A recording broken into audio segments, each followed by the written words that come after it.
Thank you for joining in with such a short notice. I am looking at your, first of all, congratulations, 740 on your GMAT, with a breakup of quant 50 and verbal 41. Now, we vividly remember that your brother, Rajat Garg, also had started and had given his GMAT and he got a 770.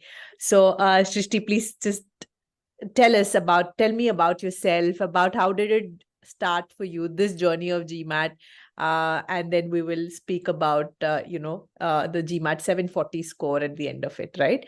So just tell me about yourself. How did you come across with top 1%, and how did your journey start from there?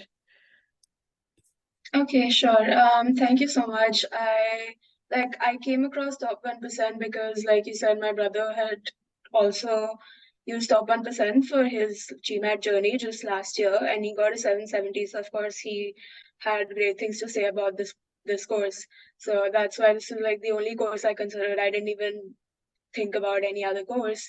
And the reason I decided to give the GMAT now is because I graduated from my bachelor's this year, and then I was supposed to join my company, like my first job after graduation, but it just got like the joining date just got pushed by 3 or 4 months.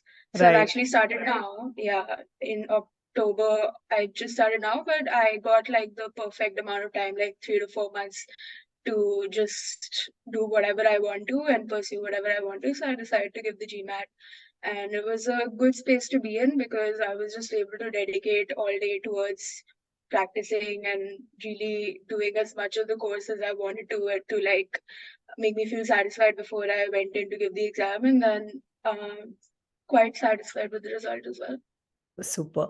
So essentially, you had that 3 months of time for yourself to just be focusing on the GMAT itself, right? So when you started off, was there any challenging section? Did you find any verbal or quant or any of the other section that particularly was challenging? And even through the course, what kind of stood out or seemed more, which worked for you or was particularly effective, you would say?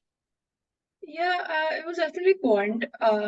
In the beginning, or actually throughout my preparation, I was way overconfident on verbal and totally not confident with regards to quant because I hadn't done math in like 5 years. Like I'd done it in university because I'm a finance major, but that is all like on calculators and just very, very rudimentary math. So I struggled with quant quite a bit. Specifically, I would say inequalities because those inequalities DS questions can just always Very get really tricky. tricky. Yes, Yeah. exactly. Olive traps. Yeah, yeah, true. Yeah. So I struggled with inequalities, and throughout like the live classes and the problem sets, I struggled with quant, but I would say that I finally overcame a lot of these difficulties when I started doing the quant sectionals and even like the mock tests that the official gmat.com mock tests that I gave, mpa.com mock tests. Like I realized that even though I struggle with quant, like there's actually quite a good mix of easy and difficult questions in the actual exam. Right. So during your prep phase, you were a part of a live class. So did you, during your prep phase, any materials or the way Sandeep says, sessions or any particular topic that helped you kind of probably were stuck at, like maybe quant and you said, or in even verbal for that matter. You could just describe about what material kind of helped you and what was like for example, I recall when I spoke to Rajat, he mentioned KTW especially kind of helped him overcome the verbal side of it. So what stood out specifically for you, Shrishti? Again, it's the sectionals. The sectionals were the best way to have a mix of questions, like have a mixed bag across all like the three different verbal categories and all the different quant topics, and to get a mix of difficulties and be able to like monitor how much time I spent per question. I did every single verbal question and every single topic wise test just because it was like the best way for me to prep and practice. So I you wish there were you more actually. so you use the practice test, the mock test portal as well. The practice test Yeah. portal. Did you get a chance to use it? Okay. So coming to the exam day, right? So on the exam day, on the D day, were there any jitters, or did you find any specific question that seems to be like unfamiliar with, or out of the blue? Did you, on the exam day, how did you manage in terms of time, in terms of the questions? If you recall, I mean, it's been about 3-4 weeks now. Yeah, but then do you recall any such jitters or unusual thing? I remember there was maybe one specific quant question that I was not familiar with, but it just took, like, I wasn't familiar with it because that maybe hadn't been covered in our prep, but it was actually pretty easy. So I figured it out, but I can't really remember what exactly it was because, again, it's been 3 or 4 weeks. Um, I can describe my general difficulties with the exam itself, which Right. is because it was my first time giving it, I was not really prepared for how tough the questions would be, right? The material that I'd been practicing day in and day out was not of the same. It was just not of the same difficulty or level that I felt that I had faced, that I actually faced on the exam. All of the questions were new. I didn't get any of the questions that I'd seen before, and like, because I was seeing every single question for the first time, even though I knew like the basics of SC, CR, RC, and quant, it just took a little bit more processing time for me to work out the solution, and that's kind of where both for quant and verbal I ran out of time.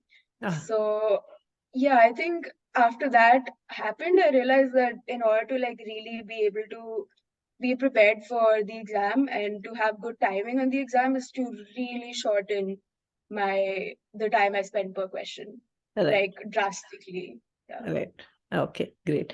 Now, how during your preparation, how well did you receive the support from the faculty, from Sandeep sir? What do you have to say about that? Did you get a I chance to speak definitely with them? got great support from the faculty because I wrote in with so many doubts. There were definitely like a lot of these explanations that I got that I would not have been able to find anywhere online, anywhere on GMAT Club, because I would ask very specific differences between, let's say, different verbal options, and I would really go into detail about where I'm struggling with, and I would get just as equally detailed answers to my questions. Super, super. Glad to know about that. Now that you have achieved the remarkable score, and you mentioned that you're now settling in with your job. So, what's the next step forward? Are you considering to apply immediately, or are you kind of giving in a wait, get some experiences, and then perhaps apply? How are you going forward with this, Shrishti?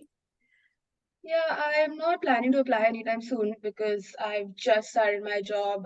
Maybe if I had done the GMAT last year, then I could have applied for 2+2 programs, but that's Right. not within reach anymore. So I definitely have a few years of gaining experience in front of me. And then there is always going to be the nagging possibility that maybe I should attempt the GMAT again, which is like something, Five just a years down decision the I have to line, make but still you're myself. safe until 5 years now, right? So amazing. So did you get a chance to go through the Know the World session as a part of your course, or are you going to keep it up later on, perhaps? I KTW? haven't gotten the chance to look at them yet, but I've of course heard good things from my brother and from all the feedback videos that were shared to us in the beginning. So Right. it's intriguing to me. I would like to check it out. I just wasn't able to get to it during the preparation phase. Perfect. I would really insist again. And I would extremely be happy. I would request you, in case if you find something very mind-boggling, or something that has inspired you, please. And generally, if you have a feedback, write to Sandeep directly, and he would love to know how it has impacted you. It could really impact you even in this journey of your life, which is your work professional journey as well, right? So try and take out some time, probably see one session, and that's enough for you to see should you continue with the entire series or not. So last thoughts here. So what would you, because then if someone in your position wherein they have some time off and they want to probably study. So what is it that you would like to convey, something that they must do? They here are the GMAT aspirants, right? Or the ones who are preparing right now, who has about 2 or 3 months in hand, something they must, the do's and the don'ts, let's say, in your experience with preparing with top 1% with Sandeep sir, what are the do's and the don'ts that you would like to say? Yeah, definitely. I already kind of mentioned this, and it's like there's two sides to it, right? Of course, if you're just beginning your preparation and you're still in the first phase of going through the content, then don't worry about timing. Like that's what Sandeep always says, just worry about accuracy and you'll get the timing later on. But towards the end of your preparation, really, I would suggest that, try and speed things up, because if you get just a little bit of extra time per question on the actual exam, then you will be able to deal with like some really difficult questions much more easily if you have just those few extra seconds. Right. So I think, yeah, if you're in the preparation phase, then really try and reduce your reaction speed and your actual speed for attempting each question.